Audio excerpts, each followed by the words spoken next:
जान कहते हैं, जान की दुश्मन को अपनी जान कहते हैं, मोहब्बत के इस मिट्टी को हिंदुस्तान कहते हैं। जो दुनिया में सुनाई दे उसे कहते हैं खामोशी, जो दुनिया में सुनाई दे उसे कहते हैं खामोशी,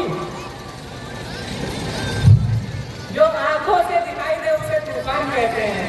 ये जो दीवार का सुराग है साहब, ये जो दीवार का सुराग है, चाइना, अमेरिका, पाकिस्तान साजिशों के हिस्से हैं, मगर हम इसे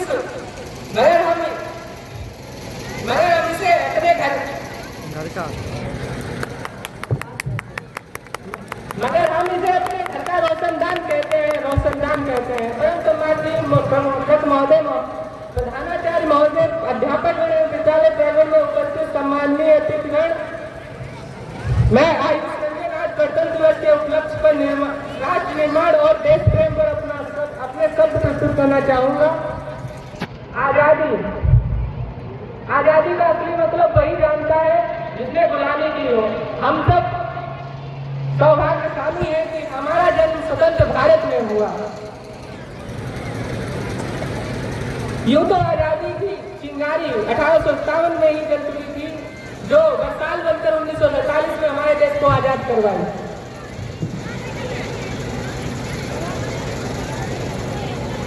प्राचीन, मध्यकालीन और वर्तमान भारत के उदाहरण को आपके सामने प्रस्तुत करना चाहूंगा। जब हम फिरंगियों के फेरे में फंस गए थे, तो रंगदे बसंती चोला की एक आवाज पर टोले के टोले उतर जाते थे और उनके वंदे मातरम के नारों से झुंड में आने वाला 5-5 डिग्री का तूफान अंग्रेजी शासन के कदमों में तूफान ला देता था। तब लोग मर जाते थे, मिट जाते थे, फांसी चढ़ जाते थे, फिर भी वो अपनी देशभक्ति को साबित करते थे, क्योंकि उस समय देशभक्ति की कसौटी हुआ करती थी।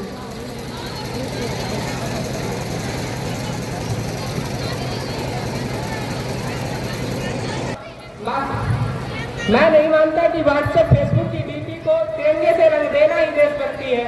और यदि आप कहेंगे कि साल में दो दिन तिरंगे को हाथ में पकड़ लेना भी देशभक्ति है, तो मैं आपसे पूछना चाहूंगा कि फुटपाथ पर रहने वाला वो गरीब बच्चा जो ट्रैफिक की छांव में नंगे पांव तिरंगे बेच रहा होता है, तो क्या आप उसे उसकी देशभक्ति कहेंगे? नहीं, वो उसकी देशभक्ति नहीं है। ये उसके पेट की भूख की शक्ति है जो उसे ऐसा करने पर मजबूर कर देती है। वो कहते हैं ना कि मस्जिदों को जानते हैं, ना तो सिवालों को जानते हैं, ना तो मस्जिदों को जानते हैं, ना सिवालों को जानते हैं। जो पेट के भूखे होते हैं वो सिर्फ निवालों को जानते हैं।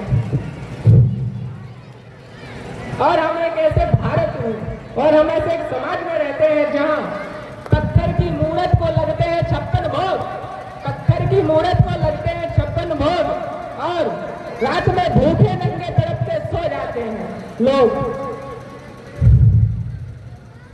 मजदूर को मजदूर समझिए, मजबूर नहीं। गरीब को काम दीजिए, दाम नहीं। और ये दान देने के इच्छुक है तो जीते जी रक्तदान दीजिए, और मरने के बाद अंगदान देकर किसी और मरते हुए को जीवन दान दीजिए। यही सबसे बड़ी देशभक्ति और यही सबसे बड़ा राष्ट्र प्रेम है। हेलो, मेरे विचार में राष्ट्र निर्माण तब संभव है जब इस देश में महिलाओं की पूजा नहीं, उनकी इज्जत की जाएगी। और राष्ट्र निर्माण तब संभव है जब हम जातिगत आरक्षण की नहीं बल्कि सामाजिक सशक्तिकरण की बातें करेंगे।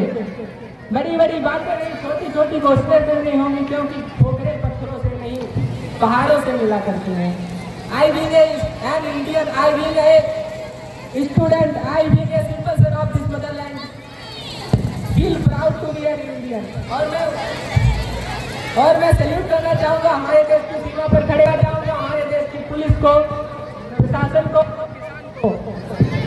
बंद कर। मैं सैल्यूट करना चाहूँगा हमारे देश के हर उस व्यक्ति को जो अपना काम पूरी ईमानदारी, पूरी मेहनत और पूरी लगन से करता है। उनके बिना राष्ट्र निर्माण की कल्पना करना संभव है। हेलो।